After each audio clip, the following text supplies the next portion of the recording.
Welcome back again दोस्तों। इस video में मैं क्वारंटीन द सीरीज़ को एक्सप्लेन कर रही हूँ जो कि कोरोना काल के बीच यानी कि 2020 में आई थी। तो इस सीरीज़ की कहानी भी बिल्कुल कोरोना काल से ही जुड़ी हुई है। तो एपिसोड 1 की शुरुआत होती है जूदित से, जो कि है हमारा फर्स्ट लीड कैरेक्टर। जूदित एक यंग लड़का है, फैमिली से बनती नहीं है, इसीलिए वो दूर अकेला एक लॉज में रहता है। और अब समय क्वारंटाइन का है तो लॉज के सारे साथी अपने अपने घर जा रहे थे। जाना तो जूदित को भी चाहिए था, पर घर से ज्यादा वो वहाँ रहना प्रेफर करता है। उसके घर ना जाने का रीजन उसकी दादी है, जो बिल्कुल एक होमोफोबिक लेडी है। और जूदित गे है तो जितना हो सके वो उनसे दूरी बनाकर रखना चाहता है। जैसे कि क्वारंटाइन में ज्यादातर काम ऑनलाइन ही होने लगे थे, तो सेम जूदित का भी कॉलेज की पढ़ाई ऑनलाइन ही हो रही थी। आज उनके कॉलेज में स्टूडेंट इलेक्शन के लिए रिप्रेजेंटेटिव चुना जाने वाला था। जूदित एक्साइटेड था।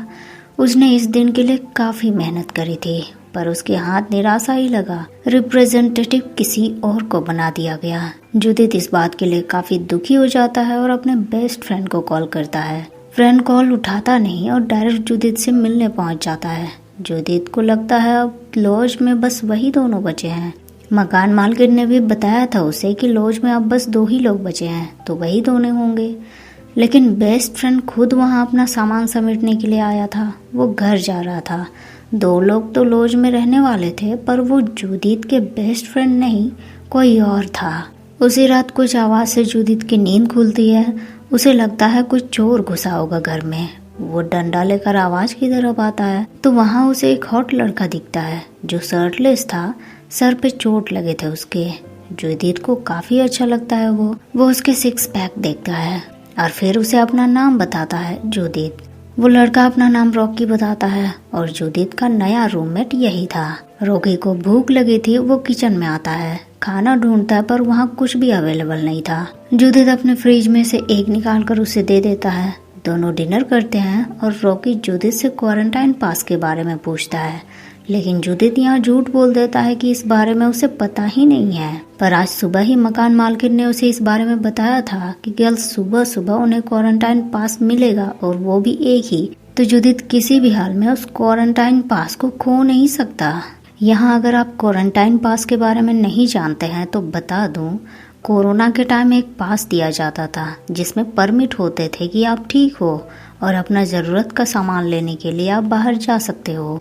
तो यहाँ रॉकी को भी क्वारंटाइन पास की ज़रूरत थी क्योंकि उसे काम पर जाना था। वो मकान मालकिन से इस बारे में पूछता है और वो बता देती हैं कि जूदित को तो बताया था, उसने नहीं बताया आपको। जूदित किसी भी हाल में क्वारंटाइन पास को नहीं खो सकता था, इसीलिए वो रात भर ना सोने का प्लान बनाता है ताकि सुबह होते ही क्वारंटाइन पास उसका। पर उससे भी ज्यादा स्मार्ट रॉकी था। वो भी नहीं सोता। दोनों लगभग आधी रात तक जगे हुए रहते हैं। जूदित का सर दर्द भी शुरू हो जाता है। रॉकी उसका सर मसाज कर देता है और कब दोनों सो जाते हैं दोनों को पता नहीं चलता। सुबह डोरबेल की आवाज से जूदित की नींद खुलती है। उनका क्वारंटाइन पास आ चुका था, बस उसमें साइन करना था।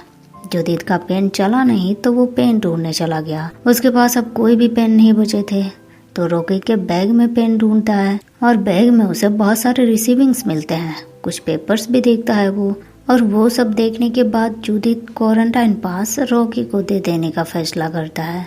रॉकी इसके लिए उसे थैंक्स बोलता है और प्रॉमिस करता है कि जूदित को जो भी चाहिए होगा बाहर से बस उसे बता दे, रॉकी उसे लेकर आ जाएगा। और कल का दिन स्पेशल होने वाला है क्योंकि कल रॉकी का बर्थडे है। रॉकी के काम पर निकलते ही जूदित को उसके कॉलेज फ्रेंड का कॉल आता है। उसका नाम ग्लेन था। जूदित तो उसे दोस्त मानता था बस, पर ग्लेन जूदित को पसंद करता था। दोनों ने किस भी किए थे और इसी वजह से वो जूदित को बार बार फोर्स कर रहा था कि वो उसे एक्सेप्ट करे। जूदित हमेशा की तरह उसे इग्नोर कर देता है और अपने बेस्ट फ्रेंड को कॉल करता है। उसे सारी बातें बताता है कि उसे ऐसे पार्टनर चाहिए जो उसे लेकर सीरियस हो, और वो ग्लेन तो बिल्कुल भी नहीं हो सकता। जूदित को फिर माँ का कॉल आता है। माँ उसे हैप्पी बर्थडे विश करती है आज जुदित का बर्थडे है और ये बात उसकी फैमिली के अलावा कोई नहीं जानता। माँ जुदित को लेकर वरिड थी। वो उससे कहती है कि अगर तुम वहाँ अकेले हो तो दादी को तुम्हें लेकर जाने के लिए भेज देती हूँ। बस जुदित को इसी बात से तो प्रॉब्लम थी, दादी जिनसे वो दूर भाग रहा था। माँ ने दादी को भी वीडियो कॉल पर ले लिया था। जुदित को ये बात बिल्कुल ठीक नहीं लगी।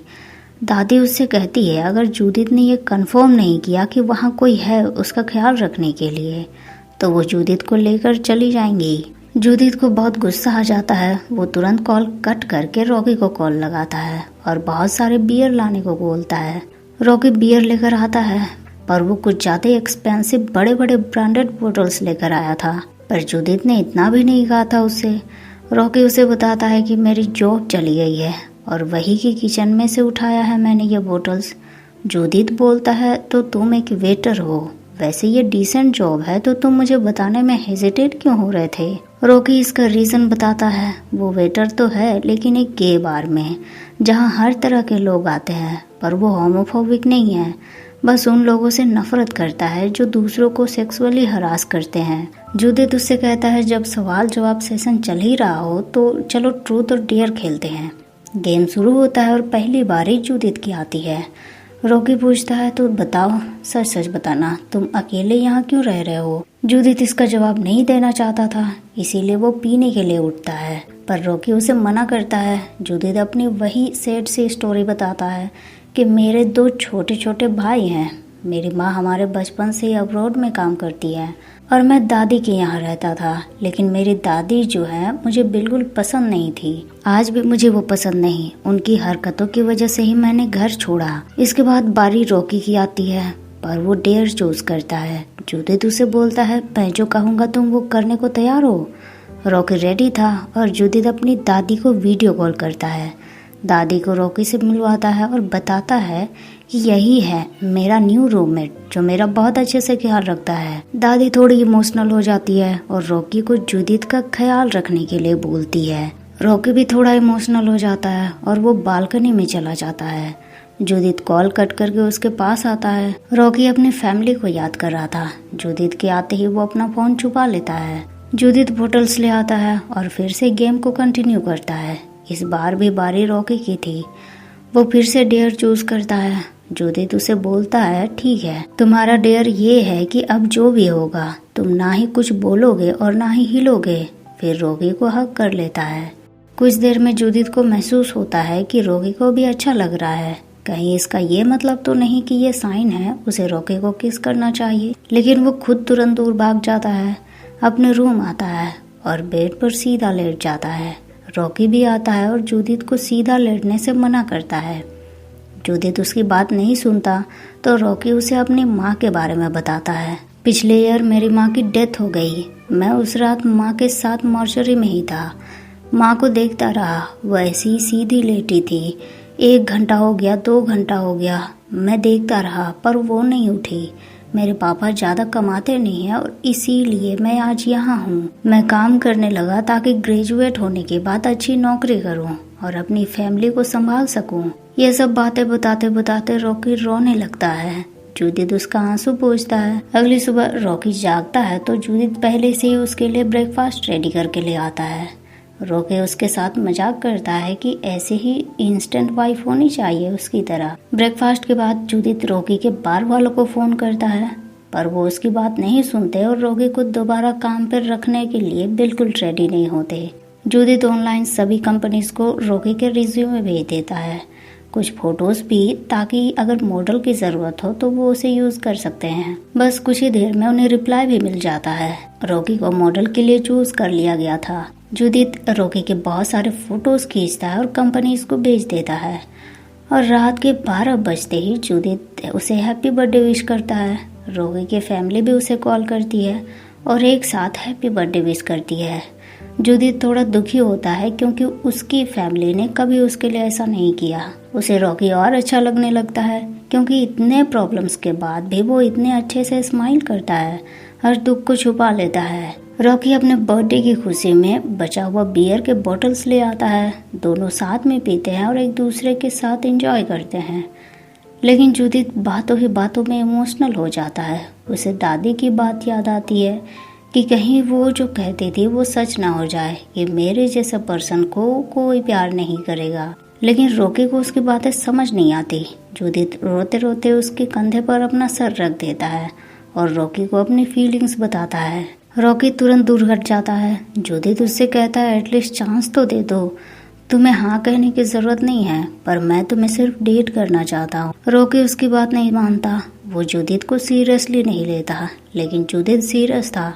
अगले पूरे दिन उसने रॉकी के साथ डेट का प्लान बना लिया था। रॉकी के जागते ही वो उसे मूवी डेट के लिए बैठा देता है और फिर लंच और फिर बीच डेट पर। और डेट की लास्ट में जूडिथ उसे 5 रीजन देता है कि उन्हें एक दूसरे से प्यार क्यों होना चाहिए। फर्स्ट थिंग, वो दोनों एक साथ रहते हैं। सेकंड, फिजिकल रिलेशनशिप के लिए वो बिल्कुल रेडी हैं। थर्ड, वो रॉकी के लिए हर सर्विस फ्री देगा। फोर्थ, वो दोनों बिल्कुल सेम हैं, भले ही बाहर से डिफरेंट है पर अंदर से सेम है। लेकिन इस बात पर रॉकी नाराज हो जाता है। वो सुबह से जूडिथ की बातों को सीरियसली नहीं ले रहा था, पर अब जूडिथ की ये बातें उसे अजीब लगी। वो जूडिथ को डांटने लगता है कि मैं तुम्हारी तरह नहीं हूँ और ना ही कभी तुम्हारा बॉयफ्रेंड बन सकता हूँ। हम अलग हैं और हमेशा अलग ही रहेंगे, इसीलिए तुम अपनी होप छोड़ दो। जूडिथ को उसकी बातों का बुरा लगता है। वो बहुत रोता है। अपने दोस्त को भी उसके बारे में बताता है कि पहले वो रॉकी जैसे पर्सन से कभी नहीं मिला। उससे मिलने के बाद उसे लगा कि रॉकी बिल्कुल राइट चॉइस है। वो दूसरों की तरह नहीं है और उसे रॉकी बहुत पसंद है। पर रॉकी ये बात नहीं मान रहा, वो एक्सेप्ट नहीं करेगा। रॉकी भी उसकी बात सुनता है। वो अपने पापा से चैट पर अपनी प्रॉब्लम शेयर करता है।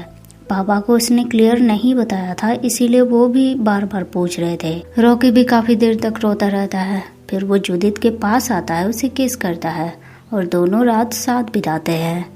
तो आज के लिए बस इतना ही दोस्तों। पार्ट 2 के एक्सप्लेनेशन में जल्द लेकर आऊंगी। मिलते हैं फिर नेक्स्ट वीडियो में। तब तक के लिए thank you so much guys for watching the video.